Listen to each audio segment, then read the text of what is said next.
இந்த ஸ்டோரிய பொறுத்தவரைக்கும் மல்லிக்கு கெட்ட நேரம் ஸ்டார்ட் ஆயிடுச்சு அப்படின்னு தான் சொல்லணும். ஏன்னா, அவங்க எப்ப வெண்பாவ தொலைச்சாங்களோ, அதன் பிறகே அவங்க வாழ்க்கையில நல்லது நடக்கிறது ரொம்ப ரொம்ப வாய்ப்பு கம்மி அப்படிங்கிற மாரி தான் ஸ்டோரி லைன கொண்டு வர இருக்கிறாங்க. ஏன்னா, வெண்பாவ தொலைச்சுட்டாங்க அப்படிங்கிறதால 1 மாத காலமா விஜய் கூட போராட்டங்கள், அவங்க கிட்ட இருந்து மனக்கசப்பு அப்படிங்கிற மாரி தான் தொடர்ந்து ஸ்டோரி லைன் வந்துச்சுது. இப்ப வெண்பா வந்ததுக்கு அப்புறமாவாது கண்டிப்பா நிலைமை மாறும். நல்ல விதமான ஸ்டோரி லைன் கொண்டு வருவாங்க அப்படின்னு சொல்லி பார்த்தா, இப்ப வெண்பாவோட உடல்நிலைய காரணம் காட்டி இப்ப விஜய், மல்லி 2 பேருக்கும் இடையில அந்த பிரிவு அப்படிங்கிறத அதிகமாக்கிட்டு போயிட்டு இருக்கிறாங்க. சரி, அப்பப்போ உடம்பு சரியில்லாம வருது அப்படின்னு சொன்னா கூட பரவாயில்ல. இப்ப டாக்டர் ஒரு அதிர்ச்சிகரமான தகவல சொல்லிடுறாங்க.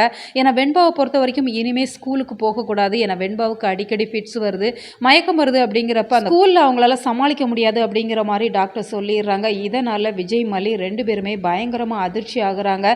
இப்ப விஜய பொறுத்தவரைக்கும் இது எல்லாத்துக்கும் நீ தான் காரணம் அப்படிங்கிற மாரி மல்லிய தான் சொல்லுவாங்க. அடுத்ததா இன்னொரு பிரச்சனையுமே காத்து இருக்கு. ஏன்னா இப்ப மல்லி வயித்துல ஒரு குழந்தை வளர்ந்துட்டுருக்கு அப்படிங்கிறத இப்போ வரைக்குமே மல்லி விஜய் கிட்ட சொல்லாம தான் இருக்கிறாங்க. ஏன்னா அதற்கு காரணம் அப்படிங்கிறது சூழ்நிலை சரியில்லை, சூழ்நிலை சரியாச்சுது அப்படின்னு சொன்னால் சொல்லலாம் அப்படிங்கிற மாதிரி தான் நினச்சிட்டு இருக்கிறாங்க. ஆனால் இந்த ராஜி, நிஷா, கதிரேசன் 3 பேருமே இதை வச்சு ஒரு புதிய திட்டம் போட இருக்கிறாங்க.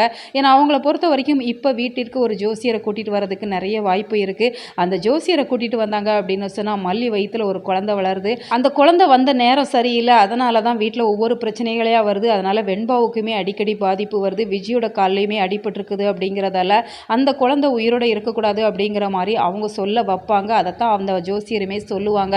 அப்படி சொன்னாங்க அப்படின்னு சொன்னால் விஜய் இதையெல்லாம் பார்த்துட்டு சும்மா இருப்பாங்களா? எனக்கு என்னோட பொண்ணு வெண்பா தான் முக்கியம், எனக்கு புதிய குழந்தையை விட எனக்கு வெண்பா முக்கியம் அப்படிங்கிறதால வெண்பாவுக்காக நீ இந்த காரியத்தை பண்ணணும் அப்படிங்கிற மாதிரி மல்லிக்கிட்ட கோபத்தை காமிக்க தான் போகிறாங்க. இப்போ ராஜியுமே விஜய் கிட்ட அதான் சொல்கிறாங்க, உனக்கு வெண்பா வேணுமா இல்லை மல்லி வயிற்றுல வளர்கிற சிசு வேணுமா அப்படிங்கிற மாதிரி கேட்குறப்ப விஜய் என்ன முடிவெடுப்பாங்க? ராஜி பக்கம் தான் நிற்பாங்க. மல்லிக்கு அகெயின்ஸ்டாக பல வேலைகள் செய்ய போகிறாங்க. மல்லி கண்ணீர் விட்டு அழ போகிறாங்க. இதையெல்லாம் மல்லி எப்படி சமாளிக்க போகிறாங்க அப்படிங்கிறது தான் அப்கமிங் ஸ்டோரி லைனில் ரொம்பவே சூப்பராக காமிக்க இருக்கிறாங்க. இருந்தாலுமே பார்க்குறதுக்கு கஷ்டமாக தான் இருக்குது. நீங்கள் இதை எப்படி பார்க்குறீங்க? உங்களோட கருத்துக்களை மறக்காமல் கமெண்ட்டில் சொல்லுங்கள். மேலும் இது போன்ற வீடியோக்களுக்கு நம்ம சேனலை சப்ஸ்கிரைப் பண்ணுங்கள்.